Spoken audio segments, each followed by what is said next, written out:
Olá pessoal, tudo bem? Hoje a gente vai falar de um tema que está bastante em voga, que é a questão da classificação dos contribuintes. Pois bem, o Estado de São Paulo começou a promover essa classificação para fins de entender e dar alguns serviços para contribuintes que sejam melhor classificados do que outros. Isso aí vem com base numa metodologia trazida pela OCDE, que seria um cadastro positivo, ou seja, tentar estimular condutas corretas praticadas por esses contribuintes, o que acabou também motivando a própria Procuradoria da Fazenda Nacional a fazer uma consulta pública. Ela não trouxe um texto próprio, ela quis ouvir a sociedade como um todo a se manifestar com relação ao que ela entendia de melhor para fins de classificação dos contribuintes no âmbito da Procuradoria. E a Receita Federal trouxe um texto por meio da consulta pública número 4, de um programa que ele chama de pró-conformidade, né? Que seria justamente um cadastro de contribuintes nas classes A, B e C, onde ela não define muito bem o que seria o contribuinte da categoria B, mas a gente sabe que o contribuinte da categoria A seria aquele que não tem inscrição em dívida ativa e o contribuinte da categoria B, em regra, seria aquele que está... É o sonegador, né? É aquele que normalmente tem medidas cautelares fiscais contra ele, não paga, não adota nenhuma medida para garantir do crédito, etc. É um mau contribuinte, efetivamente. E o que nos traz de preocupação nesse momento? Veja, a classificação dos contribuintes é algo que se entende até extremamente interessante e profícuo, porque você estimula condutas positivas. E o ideal é que a classificação ela seja feita dessa forma, né? Ou seja, o contribuinte que cumpre a lei, o tributo a gente já sabe, vem falando isso diversas vezes. O tributo é um dever fundamental, né, da sociedade. Então, pagar o tributo é essencial para que o Estado funcione. É claro que a gente sabe também que o Estado muitas vezes cobra esse tributo indevidamente, muitas vezes ele faz uma interpretação equivocada da legislação e para isso existe o judiciário. Então, quando o contribuinte não concorda, seja da interpretação que foi dada a uma determinada lei, seja em relação à própria lei, o contribuinte tem todo o direito, isso é uma garantia constitucional, de que ele vá brigar na justiça, né? E o Poder Judiciário define efetivamente se aquilo ali está certo ou está errado. Pois bem, o que ocorre e o que gera preocupação nesses tipos de classificações?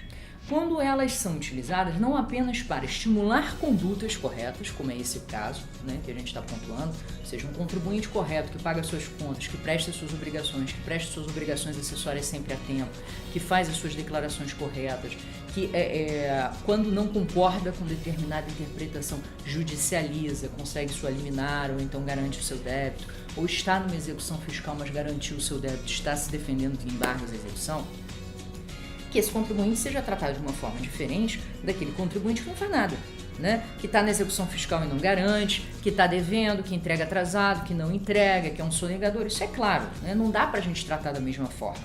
É claro que essa pessoa que está gerando todas as dificuldades do mundo para a cobrança do crédito tributário, não porque ela tem uma tese legítima, mas sim porque ela não quer pagar, que ela acha que ela não tem que pagar, essa pessoa tem que ser realmente perseguida e tratada de uma forma completamente diferente, porque ela está indo contra toda a ideia do Estado Democrático de Direito. Ela usufrui dos benefícios, mas ela não contribui.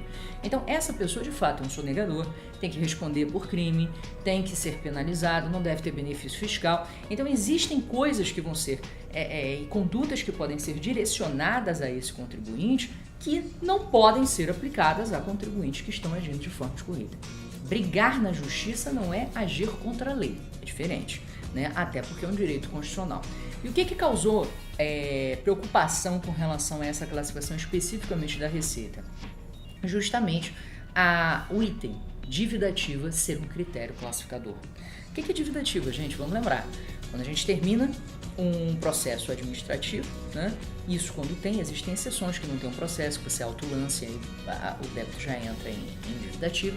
Mas vamos falar da regra geral. Você tem um processo administrativo, ele termina, você tem a sua cobrança amigável de 30 dias, ela acaba, bom, aí já entra ou não em cobrança administrativa especial, existem os tais 90 dias, que a gente já falou, da portaria 447, e aí então o processo tem que ir para a Procuradoria da Fazenda Nacional. É ela que vai inscrever esse débito em dívida ativa com acréscimo de 10% e depois mais 10% quando ela cobra via executivo fiscal. Pois bem, o contribuinte, para poder se defender numa execução fiscal, ele necessariamente tem que garantir o débito. Está na lei 6.830, tá? Então, ele vai garantir com alguma coisa, dinheiro, seguro, fiança, bens imóveis, o que quer que seja, vai garantir esse débito. Então, ele vai ter um ônus, né, para ele poder fazer a defesa dele. né? E aí, eventualmente, desconstituir aquela determinada dívida. Então, não há uma discussão de graça, né? E quando ele não faz isso, quando ele resolve, no período da cobrança amigável, ajuizar uma ação anulatória com depósito ou, eventualmente, ele tem uma liminar, ele também está tendo um custo em relação a essa medida, ele está adotando uma conduta. Então, mas o que nos importa não é nem essa questão da anulatória, porque isso aí existe a suspensão da exigibilidade pelo artigo 151, seja o inciso 2 pelo depósito, seja o inciso 4 ou 5 pela liminar.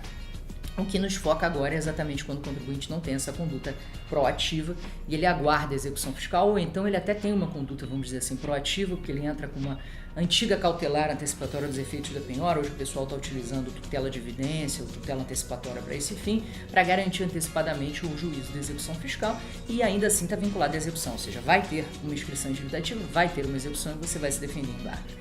Então, essa lógica de considerar a discussão na execução fiscal como sendo algo que desabone a conduta do contribuinte é extremamente prejudicial e vai contra a lógica de um Estado democrático de direito, onde a própria Constituição Federal entende que você tem o direito de ação.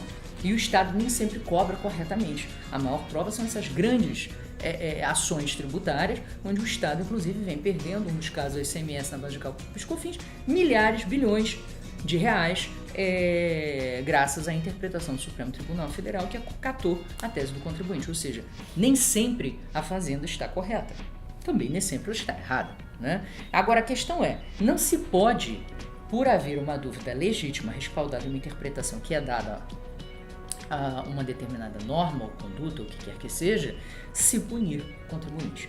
Então, a preocupação que a gente tem é que esse tipo de classificação puna o contribuinte, queira estimular o contribuinte a ter que depositar antes, a ter que pagar, para não ter esse tipo de discussão. Porque isso é algo factível quando a gente fala de dívidas, e ainda assim é complicado no estado que nós estamos no Brasil hoje. Mas se a gente está falando de uma dívida de, sei lá, R$2.000, R$5.000, é uma coisa.